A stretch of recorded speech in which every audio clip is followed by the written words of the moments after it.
Look, you know, I've, and you've probably allowed me to gloss over the operations in 9 Squadron.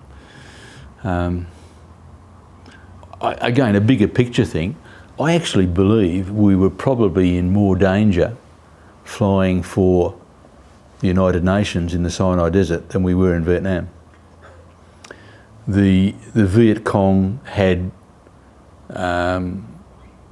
not so much sophistication in their weaponry and their skills, and so yeah, many helicopters were damaged, occasional one shot down, but in the Middle East we were dealing with very sophisticated missiles, radar guided.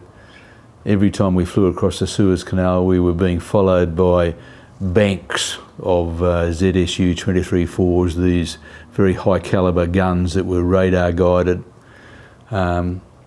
One error in air defence clearance, one mistaken helicopter or extra twitchy operator of some of these systems, and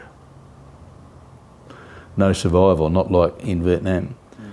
And I guess an interesting thing there too is to mention that the aircraft that we had in Vietnam toward the end of my time, the UH-1Hs, owned by the Australian Air Force, replaced the initial 8 smaller aircraft that were still used in training. So some 5 years after, or 6 years after coming back from Vietnam, I found myself flying the same aircraft, training aircraft that I'd flown in the early days in Vietnam. And then over in the Middle East with the United Nations, the Air Force had 5 helicopters painted in white with UN on the side of them, and 4 of those 5 helicopters were aircraft I had flown in Vietnam. So yeah, there's a continuing sort of history there of involvement with the fellows that I'd started training with, pilots course, the operations we did in Vietnam, training together as instructors. Some of the people I was in Vietnam with were flying instructors with me in Canberra,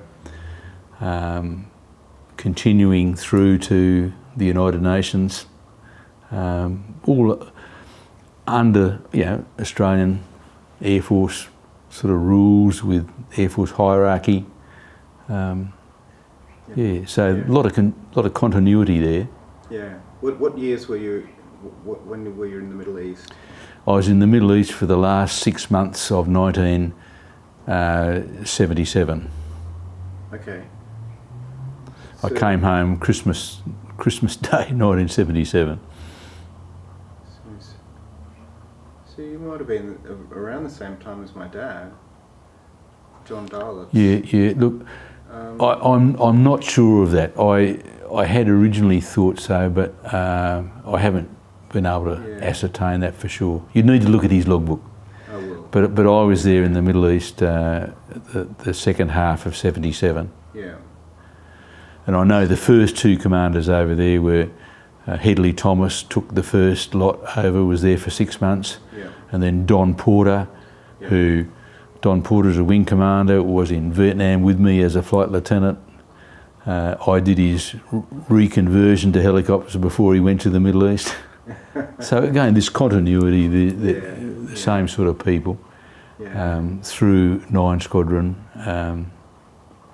over the years.